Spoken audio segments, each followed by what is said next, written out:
Chapter 6, Unexpected. Moldream tried to match the voice to someone he knew. The man called out again.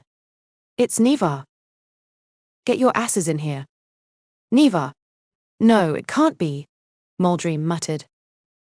After Neva spoke, the powerful searchlight located high above dimmed in power. A thick iron door opened before them, leading into an entranceway of the multi-story building. "Who's Neva?" Angelite whispered. "I don't believe him," Moldream replied. "But if it is him, he's an old friend of mine." The pair hesitated for a moment, but when the bellowing of more packs echoed their war mantra in the streets, they decided they had no choice. With a nod to the priestess, the twosome quickly stumbled toward the doorway. They stepped through, entering complete darkness. With a mighty slam, they were locked inside. Torches were ignited, illuminating the two men stood on either side of the iron door. Their weapons were immense polearms strapped to their backs, and they wore studded leather for protection, not so dissimilar to Moldream's own, with chainmail or plates of iron armor protecting their vital areas. Both had short hairstyles, similar to cuts adopted by other packs. "Up here!" hollered the man from upstairs. "Go on then," one of the guards said. "Neva won't wait all night."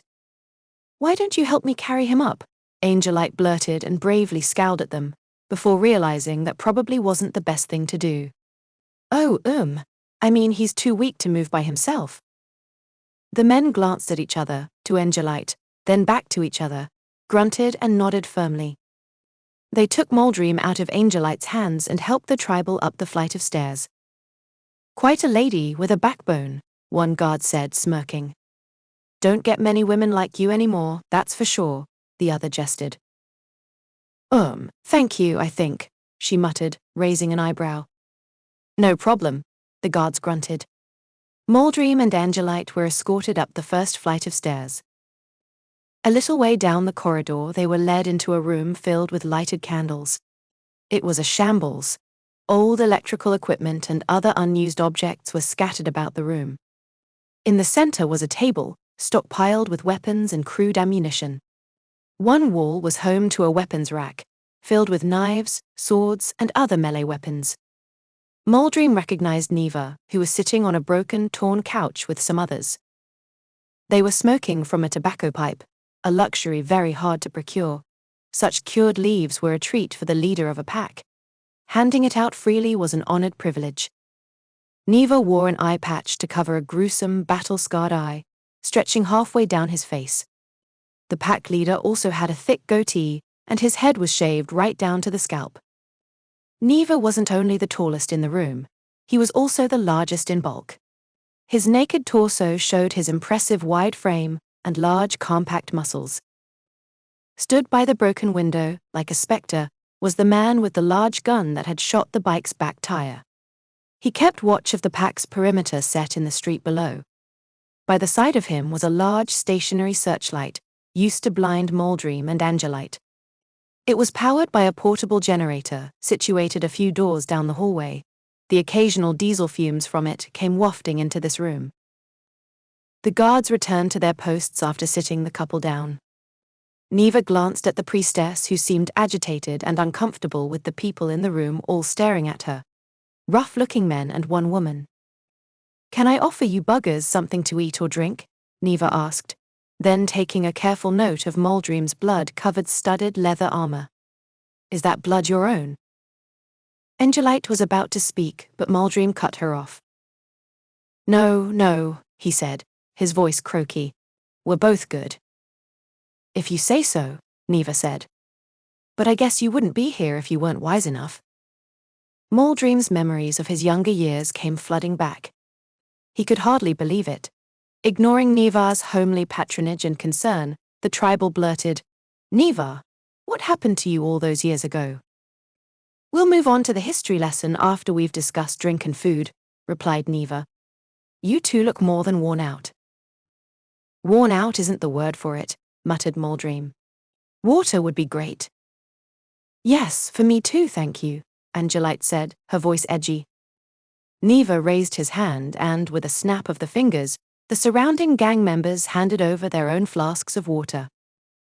"Drink up. It's the cleanest sauce we have," Neva said, watching Moldream take a long swig. The big man chuckled. "Thirsty?" Angelite sipped hers slowly, unable to shake her tense nerves. "Is she your woman?" Neva asked, almost causing Moldream to choke on his drink. "No, nothing like that," the tribal said, coughing. "Bit of a long story." "Aye, fair enough," Neva said, nodding. "Does she have a name?" "Angelite," she spoke up. "Angelite. Has a nice ring to it." "Well then, a pleasure to meet you," Neva said, a grin finally raising. "Anyone who's a friend of Dreams is a friend of ours, me especially," he added, turning to face the tribal. "Now then, mate, let's get down to it. Do you remember the attack all them years ago?" Bewildered, Moldream paused before answering. "Kind of. I've forgotten most of it. I can barely remember what my parents looked like. Larkham and his tribals adopted me on the outskirts of the city. By fluke, I still remember a fair bit of you from our childhood, but that's all really. I assumed you were buggered by the packs." Neva exploded with loud, boisterous laughter at the last comment, and it even forced a weak yet warm smile over Angelite's otherwise tense expression. "It seems your dry humor has kept you alive," Neva said, smirking. "I can't tell you how good it is to see you. It must be fate, or some spiritual shit like that. I lost all hope, but I'll tell you what happened. The best I remember anyway." The big man paused to inhale a large dose of tobacco from his pipe, exhaling as he continued. "We were refugees. Sort of like tribals. You, me, our families. We were on our way to the north. We were trying to find a sanctuary that was rumored to exist. We traveled for years, avoiding danger, that is, until we crossed this fucking city. That was when it happened. The attack. We were separated and butchered, hundreds of us. Since then, this is where I've remained. I thought I was the only survivor." Moldream gawked and nodded, privately wishing he could press his memory further to the past. Through his terrible nightmares, he could only recall his blood-stained palms, the shouting and screaming. "I'll take your good word for it," Moldream replied. "Anyway, off topic, but it looks like you've built yourself quite an empire here with this pack of yours." "Aye, it isn't bad," Neva said, taking another smoke. "I've gone through much struggle to reach where I am now. So much hardship, many trials, not to mention losing my left eye." He lifted his eye patch to reveal a dark hole in his skull, a gory sight enough to make the pair feel slightly queasy. Lowering it, with a smile, Neva said, "I'll introduce you to the pack. This guy is John, an assassin by trade." John glared at Angelite. He grinned madly as he polished the many knives set upon his lap. His dark hair reached his shoulders, and his black leather armor lay beside him where he sat topless, showing a few large tattoos of skulls, guns and blades, and wore dark denim pants tucked into his thick boots. She felt uncomfortable looking into those maniacal brown eyes. "Okay then, who's next?" Neva said. "Ah yeah, here's a brute called Irvin. All I can tell you is that he loves his hand-to-hand combat, almost as much as he loves his trusty rifle." "My pleasure, you two, you'll be safe with us," Irvine said, his tone light and polite. He had a beard, and his large frame almost matched Neva's own broad physique, only slightly shorter in height. His hair, up top, was a little longer than normal for a pack male, cut short on the sides and back. His jacket was a mix of leather and animal skins, but his bare arms showed to reveal a mix of tattoos, one of which had the letters E, with a heart and arrow. "You sure don't sound like a brute," Moldream said, bringing a smile to all faces in the room. "They say appearances are deceiving," Irvine answered. "I was once a refugee too, different bunch to you and Neva though." Neva continued going around the room. "Louise here, she's the most fearsome female in the pack, my second assassin, and she's considerably crazier than John when she—" "If you value your balls," Louise blurted and frowned, "you'll finish off your words with something wise." Louise's hair was long and dark, a contrast to Angelite's dazzling orange. She wore some baggy denim pants, where a couple of handguns dangled freely in holsters from her belt. Louise also wore a black shirt, exposing her midriff that was covered in tattoos of various designs. She was dressed casually like John, with her blackened leather armor folded next to her. Unlike the others in the pack, her ears and face were littered with metal piercings. "See what I mean? You don't mess with her," Neva said, his one eye glaring at her. "She and John are madly in love, of course, and fight harder because of it. Shame we can't all fall in love and fight harder, eh?" "Right then, last one here is Reckless," Neva said, turning to eye the packer directly. "I would say the most sinister of the pack. Isn't that right, mate?" Reckless said nothing as he sat clutching his large gun. He glared at Angelite with his cold, dark brown eyes. She almost felt compelled to look away. The man looked rigid, twitchy, as if the wrong word could provoke him. His gaunt, straight facial features only highlighted this aspect of his persona. "All in all, it's a very tightly knit pack," Neva said. "There are many others, but they're elsewhere in the building or outside scavenging because it's their turn tonight. Who you see in this room right now are the people who I've known and fought with, side by side, for many years now, with the exception of Reckless. Others come and go. The two guards who let you in downstairs are new," Neva said, glancing at Reckless as he did so, and vice versa, both embracing inquisitive stares. "I still don't know what to think of them." "They're fine," Reckless replied, his tone husky. "We'll see," Neva said. "I want no backstabbing, mate." "As I said, all is well," Reckless reassured him. "Aye, it better bloody be," Neva said in a voice of authority. He could not be seen as weak. It would take many months for any new member to gain his trust. Power in packs switched hands viciously on a regular basis. "So, anything else you two want to know?" Neva said, turning to face the adventuring duo. For a moment, the pair glanced at each member of the pack. "Do you like this life, Neva?" Angelite asked. "Does the rest of your gang like it here?" "Hell no, but even if we had a choice, where would we go?" Neva said, letting out a powerful sigh. "The lands are filled with worse things than warbands." He got up and strolled toward another dark, broken window. With his hands clasped behind his back, he peered outward, his one eye focused on the ruined skyscrapers. "If you want a way out of this way of life," the priestess said, "then there is one option you can take. You could join us. We're traveling to my home. Maybe it was the same destination you were meant to reach all those years ago." Neva turned in silence. When Angelite first walked into the room, he instantly knew she was not from the city. Her traveling attire was the finest quality he had ever laid his eye on, if greatly stained and dusty. "You mean this sanctuary we've all heard rumor of?" he queried. "Yes," she said, nodding. "My home, it's called Meridia." "Meridia?" Neva muttered. "You think it could be a sanctuary for us?" "We've all heard the rumors," Louise interrupted. She, alongside others in the room busy grunting out their pessimism, was unconvinced. "They're a load of bollocks."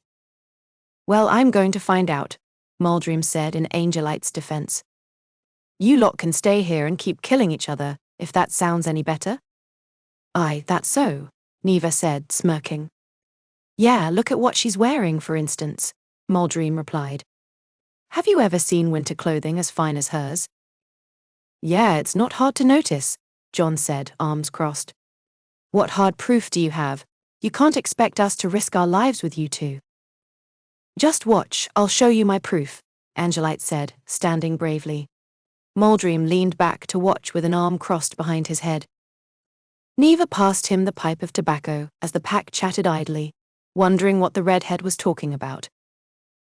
"We could do with a brighter light in here," the priestess said. She withdrew her rune-chiseled staff and held it aloft, pointing the tip toward the center of the room. "You may want to move yourselves away from the candles." In no time at all, the pack retreated to the walls of the room, dragging their broken couches with them. The runes began to glow from the base of her staff, gradually reaching the crystal core that sat at the top. "Flamash, flamash, flamash, genestisa triatus," the priestess sang. The candles in the room flickered briefly. "Flamash, flamash, flamash, genestisa triatus, fire my beacon, "Fire my light, fire my guardian," she sang, enthralling all that looked upon her as she worked her craft, each word strengthening the intensity of the candle-lit flames. The stave's energetic runes hummed with white noise. Crystal cores beamed an array of multiple hues that radiated deep red glows. The candles in the room sent a gradual river of hot, swirling gold, slithering through the air at unimaginable angles, until they orbited the crystal core atop her staff. Rings of fire danced and licked the air. Everyone's hair floated on end, and all loose clothing was gently tugged toward the fiery vortex, as if a gravitational force existed within the hot, swirling rings. "Starfire," Angelite sang. Suddenly, the rings of fire dissipated, leaving her audience shocked and cowering in fear, that is, all except Neva and Maldream. With her resonance complete, hair, clothes, and other loose objects fell, once more, to the natural pull of the earth. "Convinced?" she asked. "Aye, fuck me," Neva blurted, his mouth completely dropped. "Witchcraft," the others muttered, their frightful glares directed at the young woman. "Is she a witch, though?" John wondered. "With power like that," Louise jested with a wide, mad smile, "that's one woman I wouldn't mess with." "I think that might be all the proof we need," Neva said. "If she was truly a witch, she would have incinerated us right here, right now," Irvin said. "This is the first time I've seen someone using such power by singing it, like it was a fine craft." "I agree, that was spectacular," Louise said, wandering up to Angelite to briefly check out her staff and the crystal cores glowing within. "Witches with dark powers can't control them. What you did, sweetie, was something else entirely." "I've seen and killed a couple of her kind, but she's different," John said. "So, well, that is, I mean to say I haven't." "Pardon me for asking," Angelite interrupted. "But what do you mean by witch?" The name sounded derogatory the way they used it. The pack fell silent for a moment, almost reluctant to answer. "Aye, witches in this city can do weird shit, similar to what you just did," Neva answered. "They're chaotic, distrustful, and have destructive powers that have been known to wipe out entire packs. We stay away from them the best we can. They can make the skin rot just by looking at you." As John and Louise mentioned, they've had a couple of close encounters in the past. "They are mean motherfuckers," John said, his eyes wide. "She definitely isn't one," Louise said, focusing on Angelite's alabaster complexion. "Your skin's in way better condition than mine. Got to say, girl, I'm fucking jealous." "As you can see," Irvin said, bringing the matter back on topic, "we're quite fearful of such power. We have no way to fight it, as such. If this was any other pack, they would have killed you by now." "I see," Angelite said, gawking. Reckless remained speechless, unsure of what to say as he eyed up the red-haired woman with distaste. "The thing is, I'm not the only one from Meridia who practices resonance," the priestess said. "There are many of us that do, and we've existed in peace for over 150 years. We have only ever used our art for defense, learning, and healing." "There are more of you who can do what you just did," Neva said, astonished. "Fuck me sideways." "So then, great leader," Louise wondered, casting Neva a hopeful stare. "What's your call, big man?" "Aye, we take the hint that you come from this Meridia," Neva said. "Question is, I know I'm going, but who here will come along for the ride?" The pack muttered and nodded, appearing to reach varied opinions.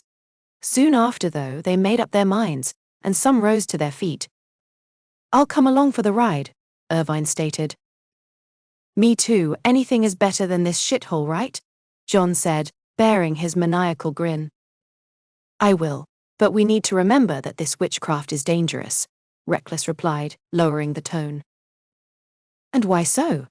Neva replied in turn, his one eye staring coldly at his new recruit.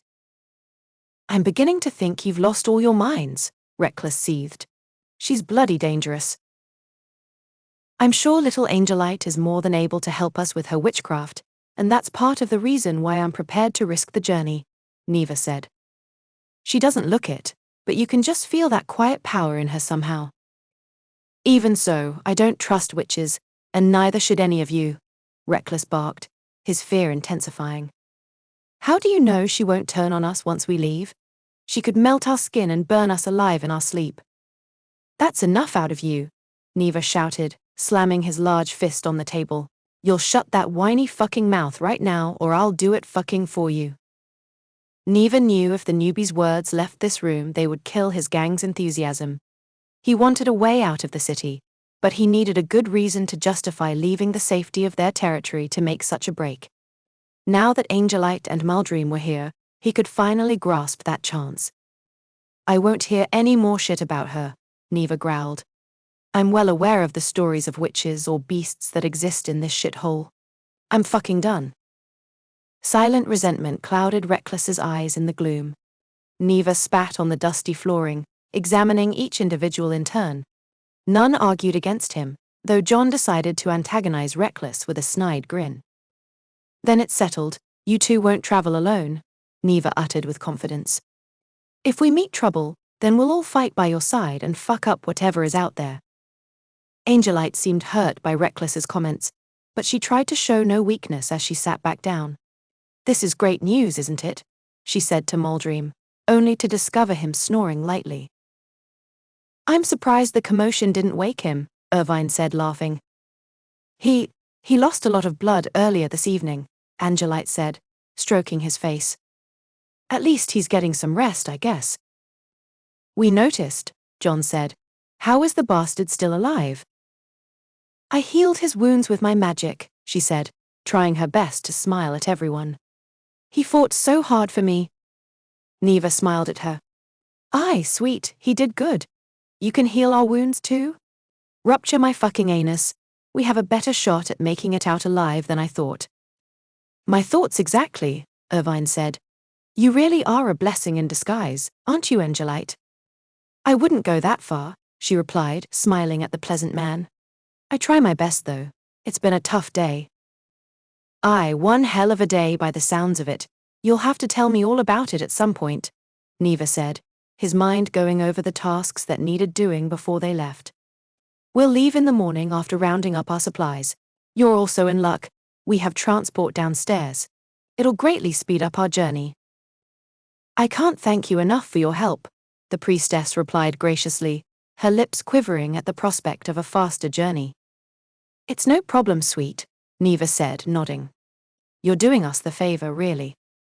Oh, I do have something to add though, she said, hesitating briefly.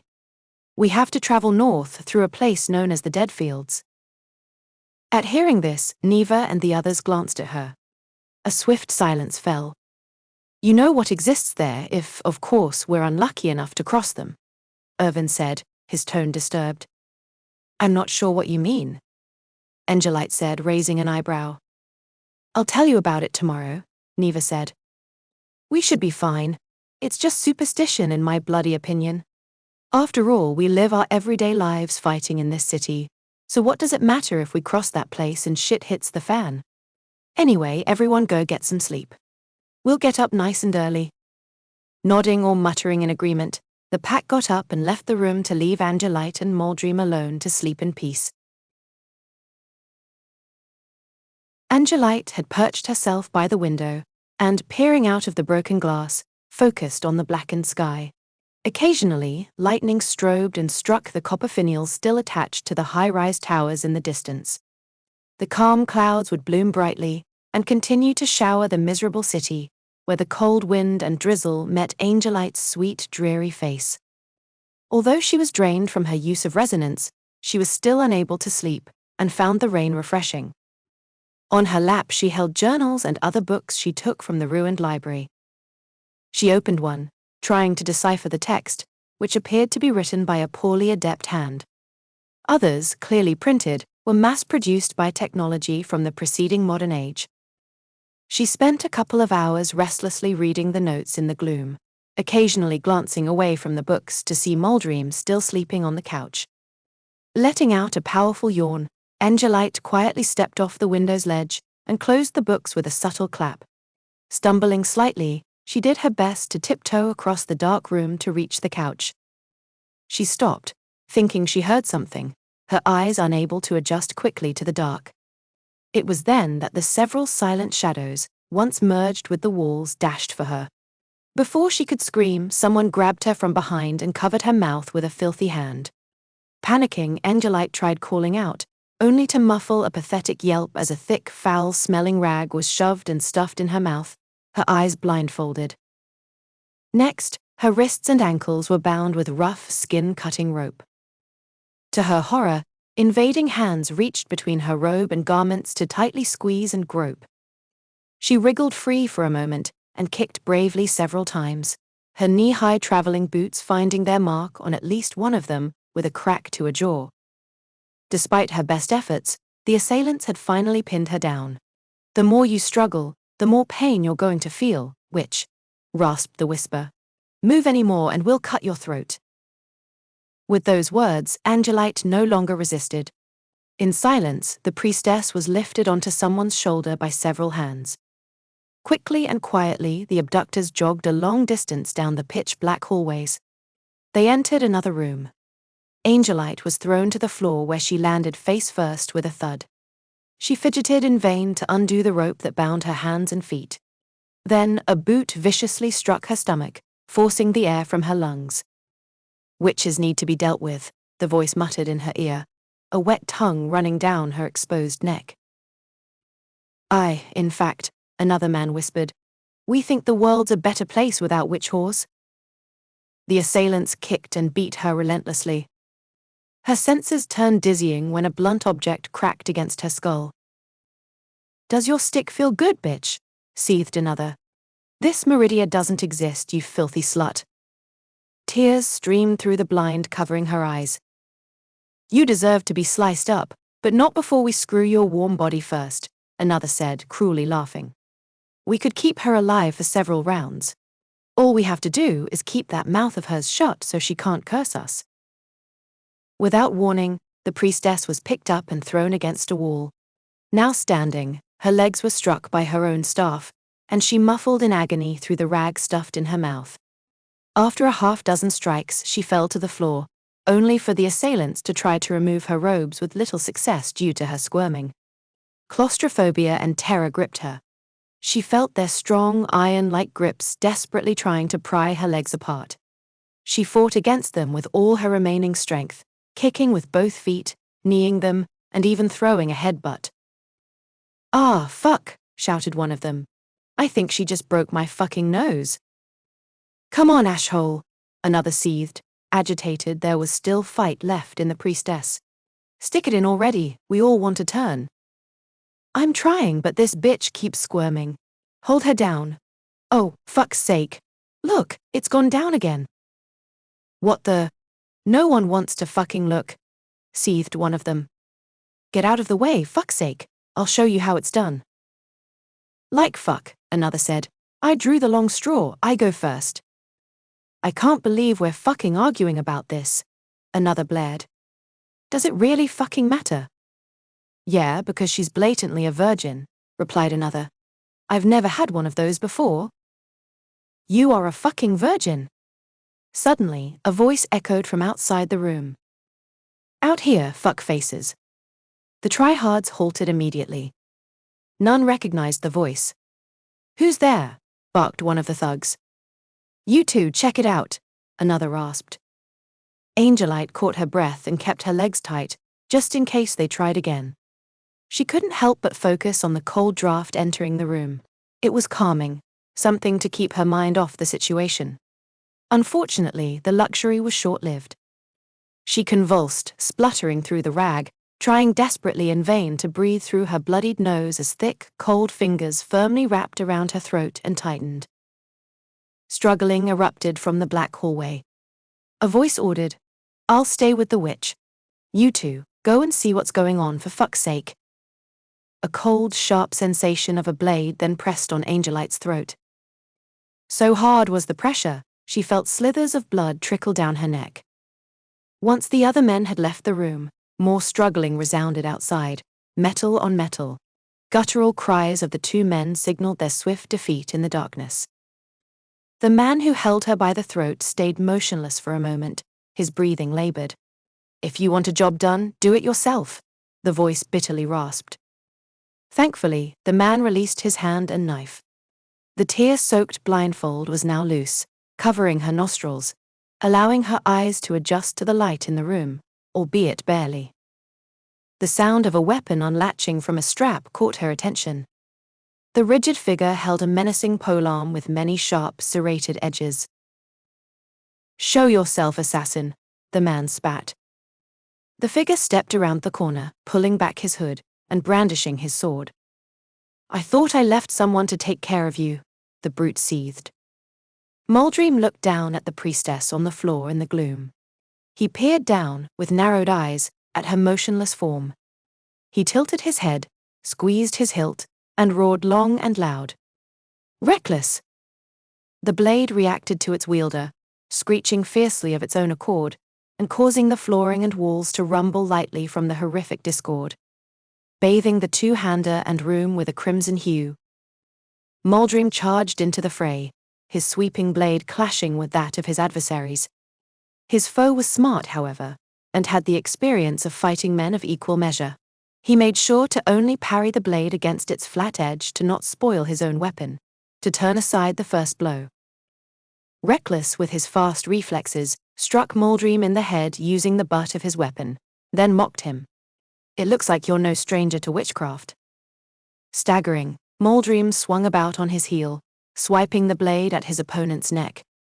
Reckless thwarted the blow and threatened Muldream's head with a quick sweep that the tribal narrowly ducked, then another swish, another clang. Reckless swung, strafing left and right, and struck Muldream across the chest.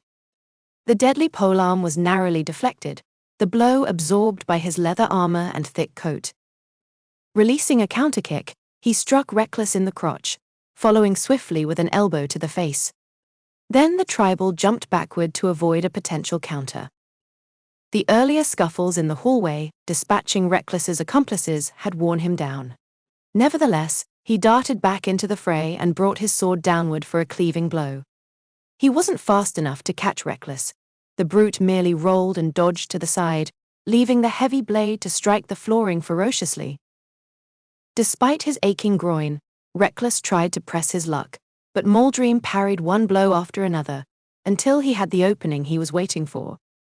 He plunged his two-hander toward the swirling polearm, attempting to disarm the thug. Reckless saw what was coming and, with a snap kick, tripped the tribal. Falling forward and losing the lock of weapons, his two-hander lodged itself in the wall instead. Crack! The polearm's blade narrowly wedged itself beside the tribal's right ear. Muldream stared at the menacing, serrated edge for just a second, then he reached for the two daggers concealed in his coat. Withdrawing them, he suddenly saw the neon glow of the ruby core, still inserted in one of the knives. Muldream glanced from the crystal to Reckless. He lunged at the lanky man who hopped backward, twirling his polearm to faintly deflect each of the tribal's strikes. Changing tactic, Muldream thrust a dagger toward Reckless's heart. Parrying it as expected, he suddenly jumped onto the polearm's shaft and forced the serrated blade into the floor with a satisfying thud. With his opponent finally caught off guard, Muldream catapulted over the man's head. Mid-leap, he firmly stabbed his plain knife into Reckless's back. Muldream landed on his feet, turned and sliced his remaining blade across the exposed tendons behind his foe's kneecaps. Reckless roared in guttural agony, clumsily spinning with the intent to decapitate. Muldream grabbed the polearm by the shaft and twirled the flimsy maniac in a circle. He released the polearm to send his opponent stumbling backward. Yet Reckless stayed on his feet. There was a sudden movement. Angelite swept her feet behind the man just as he stumbled backward, and despite her legs being tied together, she tripped him from where she lay prone. His back went slamming into the wall, driving the knife deeper into his lung. In shock, he collapsed onto his ass and released a guttural sigh. Muldream gasped and rushed over to Angelite. "I'm sorry I couldn't get here quicker," he croaked, kneeling on both knees and using the ruby core as a faint light source to see. The tribal cut her bonds carefully with the jagged knife and slowly pulled the rag out of her mouth. Angelite flung the cut rope away and reached out to hug Muldream hard. You came for me, that's all that matters, she said, breaking into tears. Moldream, watch out! Rising slowly from his knelt position, until they were both fully standing, Moldream clutched Angelite beside him, and held the dagger extended toward the pathetic man, as if he held a gun. Standing fully with Angelite beside him, Moldream held the dagger extended toward the pathetic man, as if he held a gun. The pair backed up as far as they could go, nearest the only exit in the room. Reckless frowned and spat on the floorboards, his eyes filled with murderous intent. I'm going to gut you both, the foul man rasped, his back leant against the wall for support on his uninjured side. But first, I'm going to finish what I started. And fuck that witch in front of you. Disgusting, Moldream seethed. After I'm done with you, I'll have the cannibals pick your bones clean. We were so close to fucking you earlier, Reckless taunted, unable to reach around to grip and pull the dagger out of his back, each breath harder to take. Come on, come closer. Suddenly, Angelite tightly squeezed Moldream's fist, in which he held his dagger. Like venom, Reckless's words struck fear within her, and her heart fluttered from the anxiety. Moldream, she said, sniffing and almost on the verge of tears. Do you remember our lesson from this morning? I always will, he said, nodding and bracing her with his free arm around her waist. Did you want to put our lesson to the test? Moldream asked her. I do, Angelite said, her tone sweet, yet bitter, behind her fraught nerves. At the same time now, okay? Wait, what? Reckless said, gasping, fear festering in his widened eyes, as the red crystal core began to glow intensely in the knife's crude socket. What witchcraft is this? You'll stop it right now. With no words said, the couple altered their stance in synchronicity. Gently, Angelite adjusted her scraped hands on Moldream's clenched fist and glanced at him with sorrowful eyes. The tribal eyed the priestess and saw how truly beaten her face was. Even in the pale red light, her beautiful features were obscured by dark bruises, swollen bloodshot eyes, and dry blood that ran from her nose to her chin. Despite all she had gone through, Angelite still managed to find it in her somewhere to smile at Moldream, with that quirkiness he adored. He grinned at her with his charming smile. Angelite's heart melted in that instant, and a tear rolled down her cheek. Wait, stop a minute, Reckless seethed, his feet picking up momentum. Facing him, they roared as one. Flamash! Downstairs on the ground floor, in the garage, Neva and Irvin loaded some of the supply crates into their ride. The place wasn't spacious, but was enough to store their double-decker vehicle and spare enough room for the whole pack travel safely tomorrow. Good job, mate, Neva said, patting Irvin on the back and then lighting his pipe for a smoke. We'll get the rest done in the morning. Damn, my back aches like fuck now, Irvine said. I don't know how you do it, boss. Nah, trust me, Neva said, smirking as he breathed out his smoke. My back aches like fuck too. Irvine grinned. Right then, by my count. Suddenly, the entire garage was rocked at the foundations by a cacophonous explosion from above their current ground floor. The electric lights and generator flickered on and off briefly. So powerful was the quake, both burly men almost lost their balance. What the fuck was that? Irvine wondered. It sounded like a bomb going off. Fuck, a rival faction? Neva said, grabbing his polearm. Let's go, everyone's up there. Rushing as quickly as possible up the flights of steps, they barged past anyone that got in the way. Smoke was wafting down the hallway, but it wasn't enough for a complete evacuation. Eventually, the pair got to the end of the hallway, where John and Louise had their torches out, frozen on the spot staring at something. After Neva turned the corner, he saw what John and Louise were gawking at. Catching his breath, Neva approached the room and saw 4 disemboweled men, all equally cleaved in half or missing their heads, their weapons also sliced in 2. With caution, Neva approached the room from where the smoke was wafting. Inside the small room, Moldream and Angelite were huddled by the doorway, where the tribal sat behind her with his arms folded over the priestess. The patchy ancient paint on the walls was charred, along with some of the ceiling and flooring, what was left of it anyway. It looked as if a stick of dynamite was used to blow up a section of the wall at the back of the room. "What in the shit?" Neva said, mouth wide open, his pipe falling from his lips. "What in the hell happened?" "We're sorry, Neva," Angelite muttered, wincing in pain. "Don't be sorry," Muldream said. "Sorry about what?"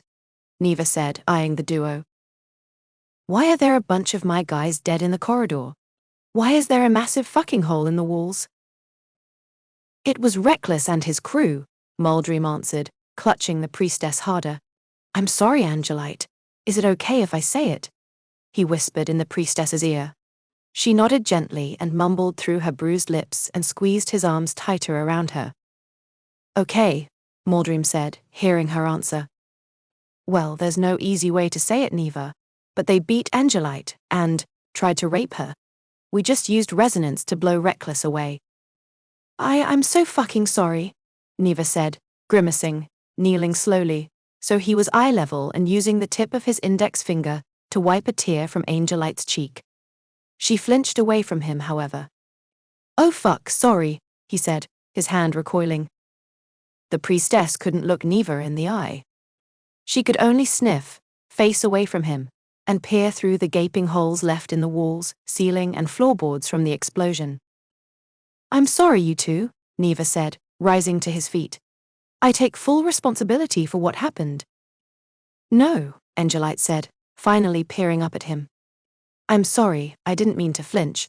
It's not fair of me to let you feel that. It's not your fault, Neva." But it is," he said. "I'll make it right. You two, you'll stay in my room tonight. And tomorrow we'll get going and we'll get you home." "Thanks, Neva," Muldream said, shuffling gradually to rise to his feet with Angelite. "I don't know what to say after all this tonight." "Me neither," Neva said.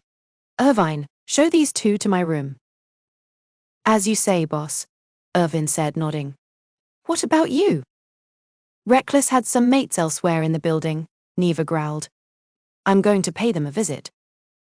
"No, please, Neva," Angelite said. "You really don't need to." But I do," he replied, getting a good look at Angelite once she met Louise's light in the hallway. "No one does that to my best mate's woman. John, Louise?" "Yeah," John replied, running up the hallway with Louise swiftly arriving beside him. Neva kicked one of the hewn men on the floor littering the corridor. "Toss these lumps of meat out that hole in the wall and feed the cannibals in the street below, would you? Just don't make it weird, for fuck's sake." "Oh, this'll be fun," John said, smiling then laughing with a sinister undertone. "It'll be like watching the birds eat our throne crumbs." "He said don't make it weird," Louise berated him.